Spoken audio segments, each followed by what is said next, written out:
So hello again. Today is our next class session, and today we will be talking about something very important, which is why series of the power stay and why they are as important and as applicable as they were 100 years ago. We also will be talking about organizational cohesiveness, which is a very important topic for everyone who owns businesses or who are heads of departments or who want to own their businesses at some time. And I would like to, before we do this, I'd like to say a few words about the topic which we were discussing during our previous class session, how different personality traits affect salaries. And during our last class session, we were saying that some traits, for example, extroversion, have a strong positive association with salaries. We also were saying that the person who always is thinking about win-win approach not always is rewarded for this. So what all of this means? It means that you need to understand what is the return on investment on all the human capital qualities, and you can capitalize on your knowledge. You can develop those human capital qualities which can bring you the highest return on investment. Even if we talk about such a simple thing as extroverts and introverts. During our previous class session, we were saying that extroversion is strongly positively associated with career success, with financial rewards. Those people who tend to be more introverted, they have actually harder time in their career success, and to some degree, their salaries are lower, according to lots of pieces of research. And it makes sense because, unfortunately, for many people, I should say, because what is rewarded? Those who are outgoing, those who are talkative, those who can present their ideas very well, those who feel really at ease with very many people, those who feel at ease with new people, those who can start a conversation with anyone, those who are, thanks to this, bold in how they approach others.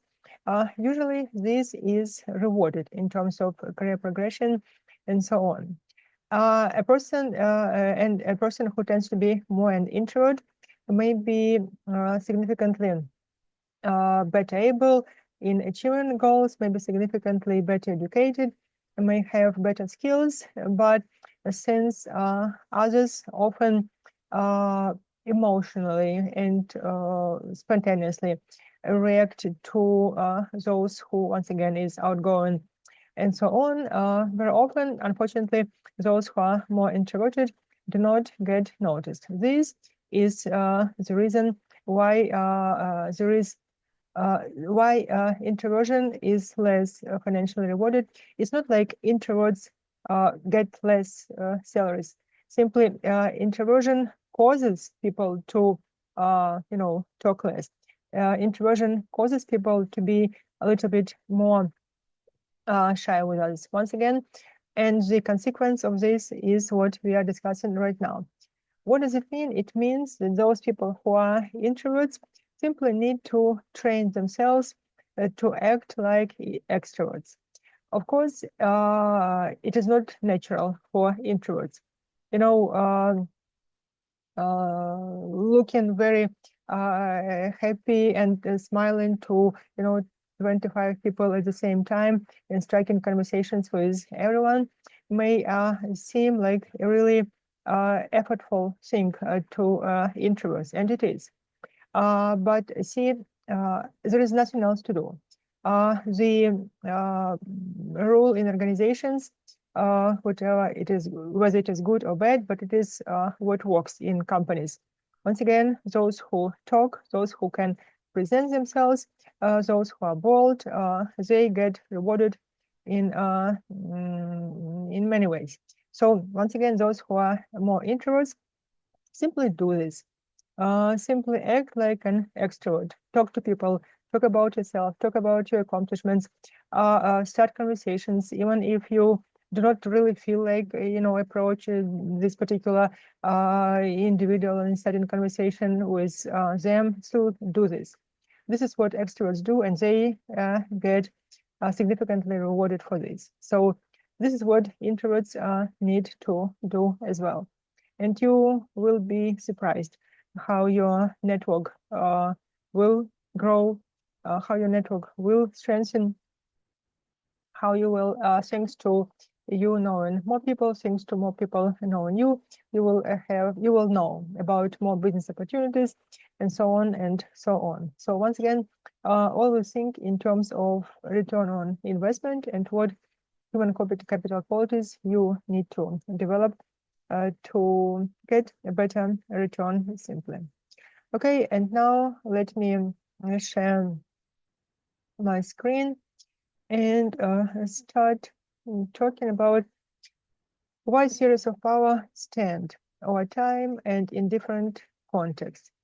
We spent a significant part of our course talking about power and authority in companies, saying that without power without power you cannot achieve pretty much anything in company. Without having power and authority, you may be very smart, you may be once again very deserving, but if you don't have power, you are a manager and you will not, you cannot do a lot. So you need power. And we were saying this, and we were discussing all ways of getting more power. And I hope that was useful for you. What some people are saying is that, well, series of power are not applied anymore. What they say is that times have changed. They're saying that, for example, modern young people, they have different expectations about work than the older generations have. And since representatives of the older generations are retiring and young people are taking their places, so the views of the young people will actually change the work setting.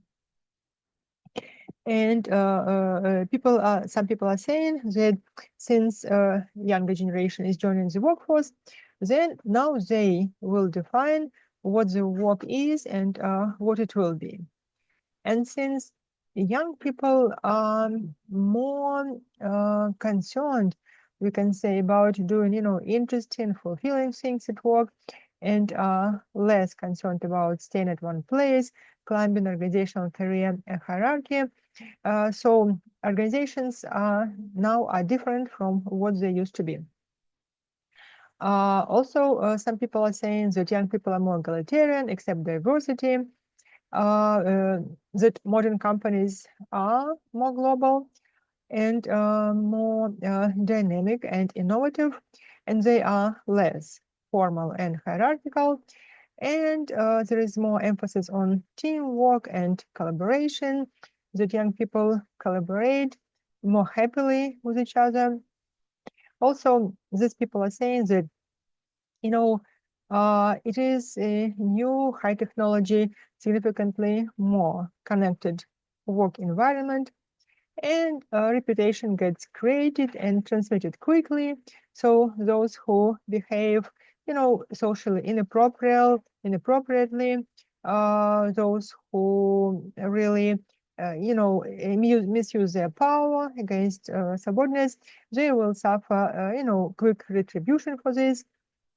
And these people are saying that organizational business environment is more merit-based because younger people, they are more, once again, more egalitarian, more concerned about teamwork, collaboration, more concerned about environment. And so all of this leads some people to say that modern organizations are very different, and so that all the theories of power are not applied anymore. So modern organizations, once again, are more significantly nicer places than organizations used to be. See, what we need to say is that many people really have a desire for a fair and just world of work. This is kind of intrinsic motivation pretty much in everyone. They want fairness, and this leads them to desire to have the just world of work, where good and hard work gets rewarded based on quality.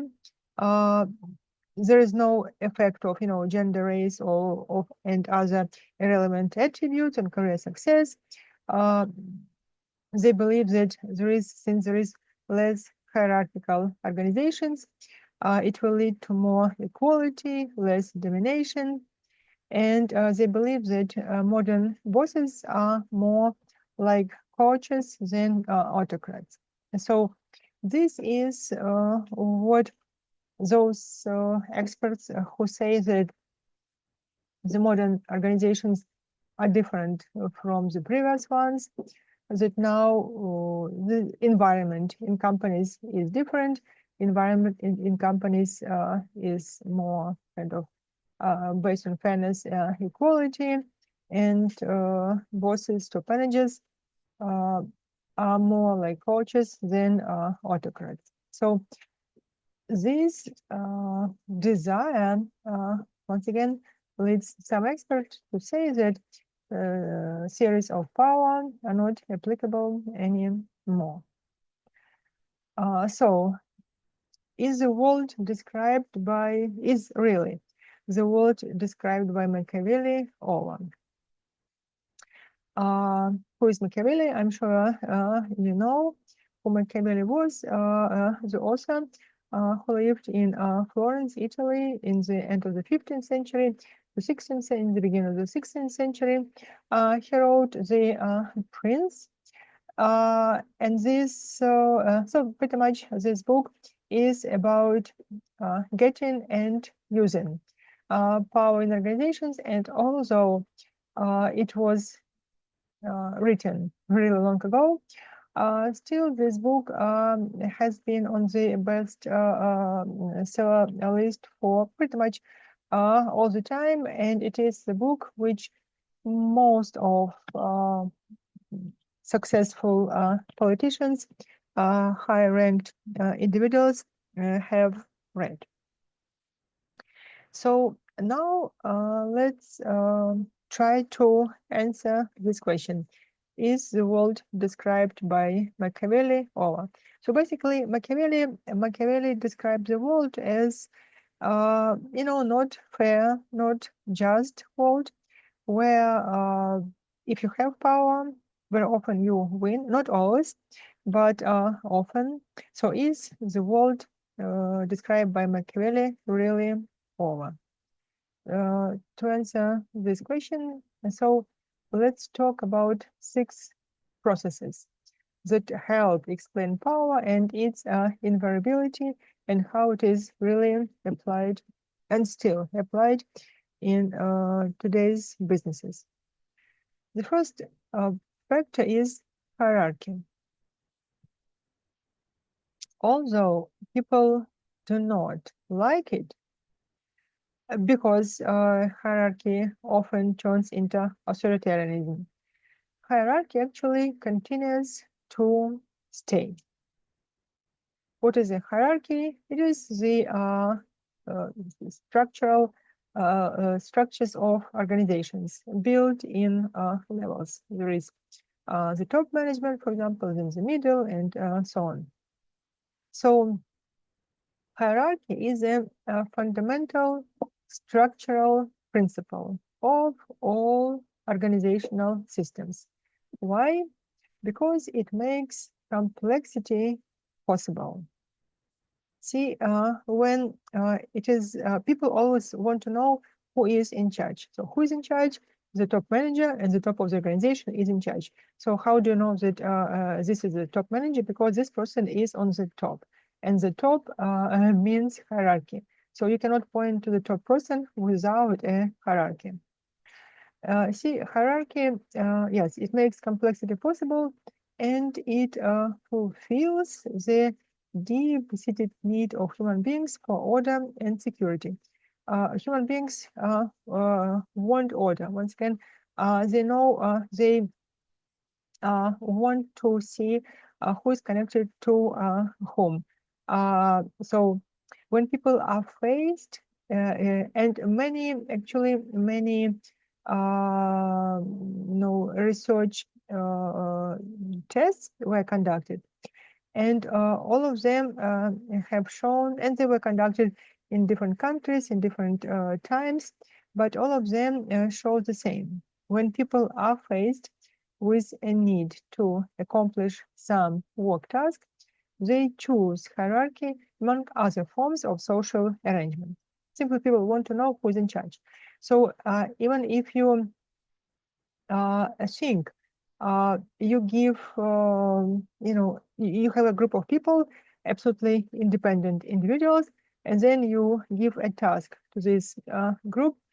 Most of the time, this group will give, roles. And someone will be kind of responsible for at least reporting the decisions of the group. So this is the beginning of the hierarchy right here. If there are hierarchies, most people want to be closer to the top. Yes, and it's understandable. Because more financial rewards and opportunities are there. And this invariably affects behavior of individuals. And so those who are at the top of a hierarchy, they have more authority, they have more power, they have, what's more important, they have significant access of all types of resources. And they are not necessarily only, financial resources, but they may be a resource of, in terms of an access to important decision makers, or ability to a resource of being able to have the final say, or a resource of, so all types of resources are available to those who are at the top. And it's, once again, is understandable that since the top allows for such a good access to all sorts of resources, other individuals will want to be closer to the top, meaning closer to those who are at the top. And a hierarchy actually leads to competition for advancement and status in career tournaments. See, there is not that much place in the top of a hierarchy. There is one country manager. There are, few functional vice presidents, for example. So this is why there is always often significant competition for advancement. And if there is a competition for advancement, if people want to get closer to the top, so these are the consequences of the existence of hierarchy, which lead right there to the beginnings for people to start thinking about how do I get there. So how do I get there? I can get this often by having more power. Another factor when we are another process when we are talking about the processes that help explain why power is always there and why the world of Machiavelli actually is not over is the factor of perception of competence. What are the qualities required to succeed in career tournaments? See, it is others who promote us, and we say others, bosses, right? Our bosses promote us. And since it is our bosses who promote us, and so an important thing is how we are perceived by them, how they see us, how they perceive us.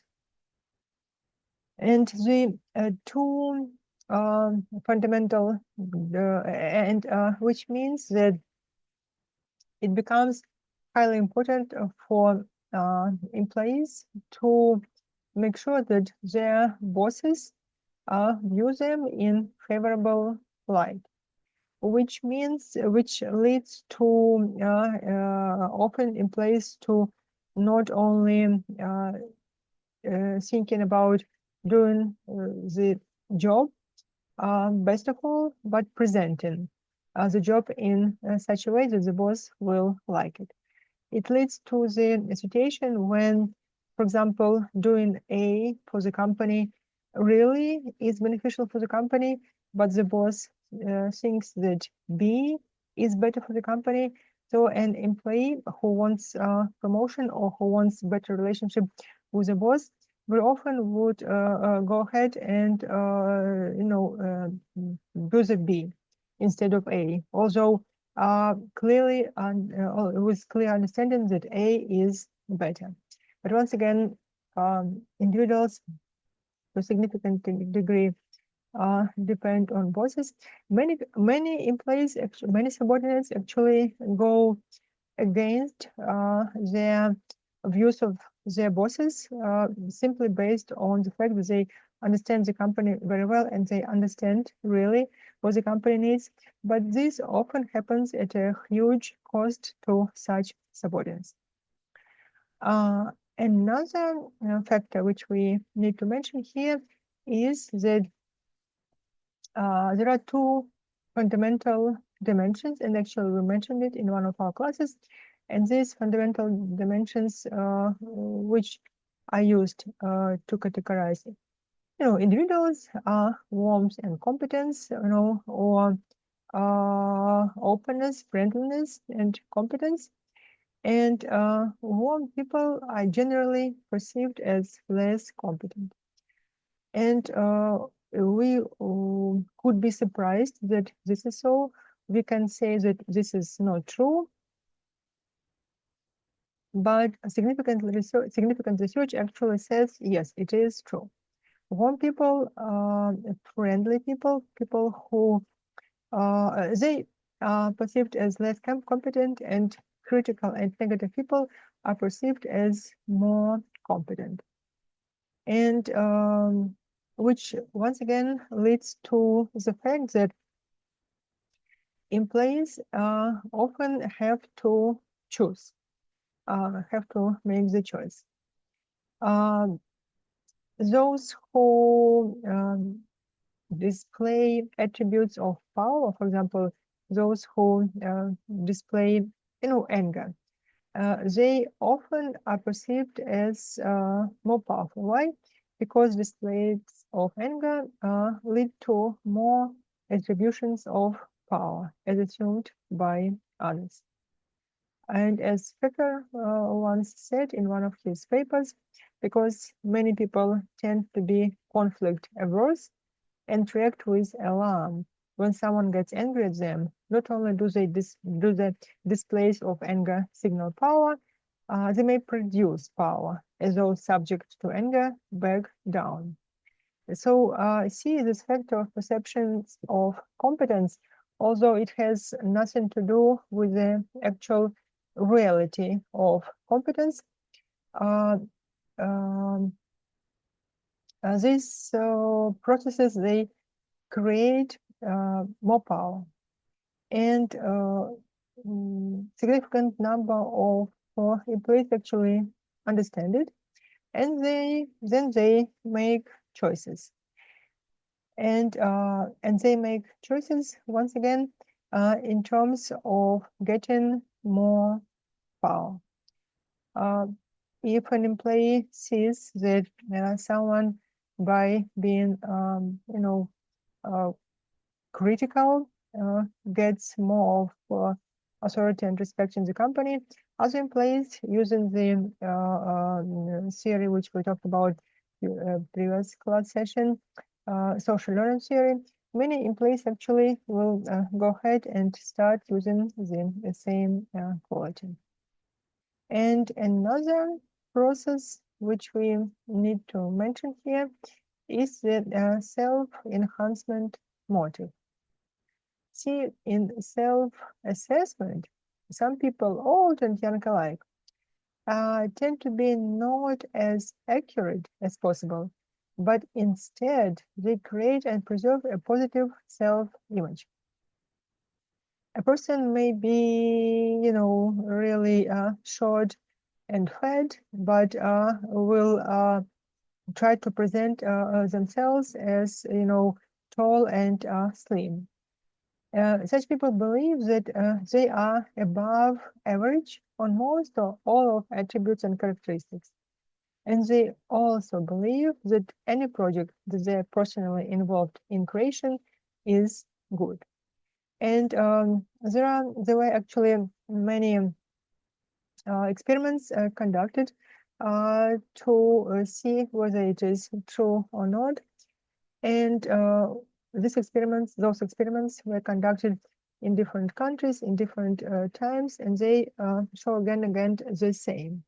Individuals, when an individual is involved in some project, this individual tends to think more highly of this project. If to compare the same project, if the individual is not involved in this project. Let me give you just a very simple example. During hiring process, if when some functional manager was involved in the assessment of either candidates or assessment of the newly hired workers, usually this manager later thought more highly about those new employees than otherwise. So once again, if a person is personally involved in some project, this person is more attached to this project and thinks about it more highly than if to compare with the situation when he or she is not involved in the project at all, then this person is a little bit more objective. And such self-assessment, regardless of its truthfulness or not, it creates confidence. And this confidence is easily seen by others. So a person, a short and plump, fat person thinks about themselves as tall and slim and behaves this way and is confident about themselves, and this regardless of whether it is true or not. And this confidence is easily seen by others. People are usually attracted to confidence. People are usually pay attention to confidence, and people usually like those who are confident more than those who are less confident. And as Pfeffer put it, not only does a leader's confidence inspire confidence and as a consequence, a greater effort on the part of others, confidence itself is useful in being selected as a leader in the first place. So a person may be not necessarily, in smarter than others or better professional than others, but if the person is more confident than others, then most of the time this person will be chosen for the top for the position, for the high level position, and it has nothing to do with this person's actual qualification, but his confidence, which those who conduct the promotion hiring process pay attention to. They choose this individual. Another thing is belief in self-efficacy. What is self-efficacy? Self-efficacy is a belief that you have all the required skills and talents to, qualities to achieve your goals. An important word here is a belief. Once again, self-efficacy is a belief that you have all the required, skills, talents, competencies, and features to achieve the goal. So a person may have no required skills and competencies to achieve the goal, but if a person thinks that he or she does, then this person will achieve the goal significantly easier, and it will be and will have more opportunities to achieve the goal than otherwise. Then if the person actually believes that he or she did not have required skills and talents. See, this is very important. A person may not have the required skills and talents, but if he or she thinks that he or she does, then this person has significantly greater chances to actually achieve the goal. If you compare with the situation that the person really has all the skills and talents to achieve the goal, but thinks that he or she does not. So this is what self-efficacy is. So this is a belief. So belief in self-efficacy and above average capabilities actually produces orientation toward actions. And because action orientation is associated with power, such a person is perceived by others as a powerful person. This person may not be, in the beginning, powerful at all, but since others perceive him or her as powerful, thanks to this person's self-efficacy, then people will ascribe power to this person, and the person will actually start enjoying more power and will start using more and more power. So taking actions provides a great opportunity for success, and the easy thing is the more you try, the more opportunities for eventual success you have. So all these contributes to persistence of hierarchical organizational practices. People want to be at the top, and see the person not you will say that not everyone want to be the top manager. Yes, it's not that each person wants to be the head of the company, but most of the people want to have power to accomplish their goals. And this inevitably leads to hierarchical structure the same way. Another factor is us versus them and importance of similarity. So this is another process, which once again explains why power is here, with the desire for, why the desire for power and series of power are ever present. Self-enhancement motivation, naturally leads to similarity in attitudes, demographic behavior, even, truly unimportant similarities, being one of the most important bases for interpersonal attraction. When people are motivated to think well of themselves, they are motivated to perceive favorably those who are similar to them and remind them to themselves. And this is called egocentric bias. So, supervisor, a boss, a manager, top manager may have some subordinates who remind him or her about himself or herself, and some who do not. So intuitively, this person will like those who remind him or her about himself or herself more than others. Once again, this egocentric bias is present, and unless a person consciously controls themselves, this egocentric bias will affect behavior. And because of this, bosses, for example, provide more help to those who are similar to them, regardless of the actual merit of such to others. And such preference for similar others significantly affects actions and choices. And another form of similarity which influences liking is mimicking the behavior of others, and we talked about it during our previous class sessions. And please remember the fact that this ego biased toward those who look, act, or in any other way remind people of themselves actually makes discrimination in organizational career processes, hiring, promotion, review processes difficult and unlikely. So when you are supervisor, when you are manager, when you are top manager, always pay attention that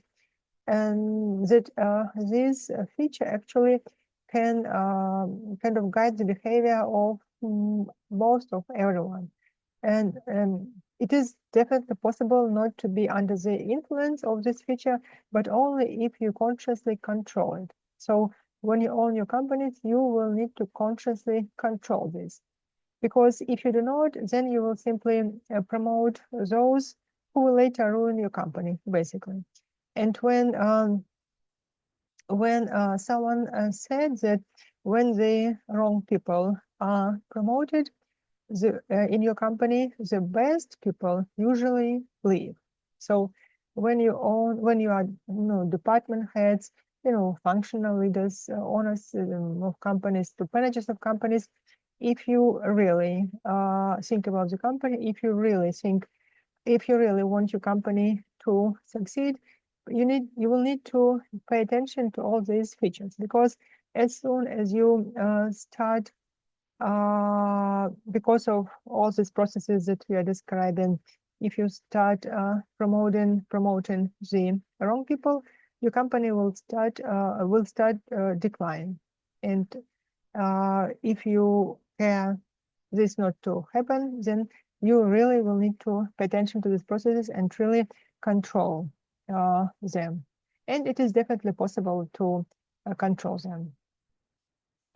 Another process which leads to the fact that series of power are within is something called the desire to be with the winners. And this is very important factor. See, seeking to think well of themselves and to be associated with success, individuals want to kind of bask in a reflected glory, we can say, by trying to be closer to the actual winners. And this desire to be close to success, close to winners, is absolutely independent from culture and generational differences. There are actually many stories. For example, a story in New York Yankees baseball team. One of the managers of this team actually was fired several times by the owner of the team. By the way, the owner was known as absolutely tyrannical person. who was really really hard to be around. But New York Yankees won very often, so it was a great, really great team, and with winning all the time. Although this particular manager was fired by the team owner at several occasions, he wanted to to be around the winners. He wanted to be close to the winners. He wanted to the so-called bask in the reflected glory of winners. This is why, although he was fired, he came back again and again, and he was accepted back. And then he worked, and then he was fired, and then he came back and said that he wanted to be with the team, and he was hired again. So that was the circle which actually, repeated itself several times, but the drive was the same. That person wanted to bask in the reflected glory. See, accumulating power and success really brings supporters to this person, to your side. So the more power, the more success you have, the more supporters and the more friends you have. As Pepper nicely put it, people want to associate with power, both for strategic reasons, to access the resources that often accompany power, and also to be able to bask in the reflected influence and accomplishments. Once deciding to be close, many individuals will rationalize the decision by noting that the powerful individual is actually better than the public perception. This quote by Speaker nicely describes this situation with New York Yankees baseball team. Everyone in the country knew that the owner of the team was really despotic and tyrannical person. But that particular manager, whom I described to you, who kept coming back after being fired, he simply rationalized what all his attempts once again by thinking that the team owner was actually better than the public thought of him. This is often a way how people explain their decisions to themselves. Sometimes they can sell this explanation to others, sometimes they cannot, but the first thing they need this explanation is for themselves. Another factor which influences the fact that power theories are here to stay and they're true is the fact that people tend to want to see the world as a just and fair place where the good is rewarded. And at the same time, people dislike something called cognitive dissonance. What is cognitive dissonance? It when something that they believe is true is actually something that they believe to be true is actually not. So from on the one hand, people want to believe that the world is a just and fair place where the good is rewarded. And on the other hand, people see that very often this is actually not true. And it is not that the good is rewarded, but the bad is often rewarded. And when people see with evidence of success and high performance, people start to believe that people don't want to have this tension, that something that they believe is true is actually not. And so people start to try to avoid this cognitive dissonance. And to avoid the cognitive dissonance of holding two incompatible ideas at the same time, one that an individual is successful and powerful, and the other that the person is fundamentally flawed in important ways. So observers will re-evaluate the powerful in ways that create, positive or infer positive traits, even if such traits are not real. And this is very important. So, and not to have this cognitive dissonance, people will simply ascribe, good features, good intentions to an individual who does not have them whatsoever. But as we are saying, people want to believe that the world is just and fair, that the good is rewarded. When they see that it is not, they find actually good qualities where they do not exist, and then they explain, and then they do not have this dissonance anymore. And another mistake, to sum up, another manifestation of the human need for cognitive consistency is the tendency to make excuses for the powerful. If attempts to assign not real good qualities to a powerful leader is difficult. So if when individuals see that, that the bad is rewarded, then the first thing that individuals will do is try to get rid of this cognitive dissonance, trying to find or create some positive features in this individual which do not exist, and this often works out. So a person does not have some good features, but people will simply create good features where they do not exist, and get rid of the cognitive dissonance this way. But sometimes even this is impossible, and when this is impossible, then people simply will find excuses. And so these two methods are used in something called post hoc rationalization. People will rationalize why what is going, for example, in a company is something that it should actually go. And another thing is that it is actually dangerous to presume closeness to people in power.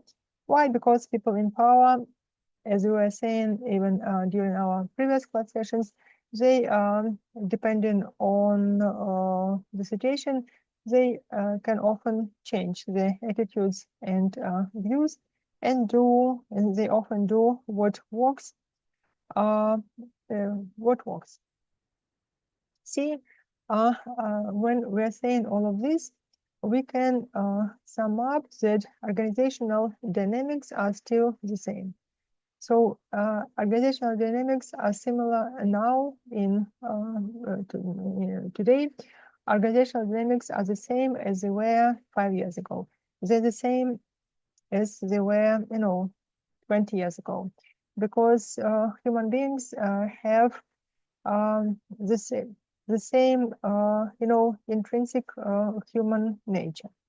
And once again, whether now or 20 years ago, people will utilize their the features they have to achieve what we are talking about. So we can say that relationships with bosses still matter for employees' job tenure and opportunities at work. And this makes the fact that people try to deal with bosses nicely, try to appease bosses if they do not, there is a price for this. This organizational dynamics, it was applicable many years ago, it is still applicable. Network skills still matter. This organizational dynamic was applicable, 50 years ago. It is still applicable now. The ability to see others' point of view still matter the same. Doesn't matter what year it is. Office politics skills continue to predict career success to a big degree. Once again, doesn't matter what year it is. Career derailments continue to be quite common with inability to master office politics. Again, the same organizational dynamic was applicable 20 years ago, and it is still applicable now. So, despite the talks that new generation works in a new type of companies, many things remain the same. And this is why it is really necessary to pay attention to all these dynamics because they are here.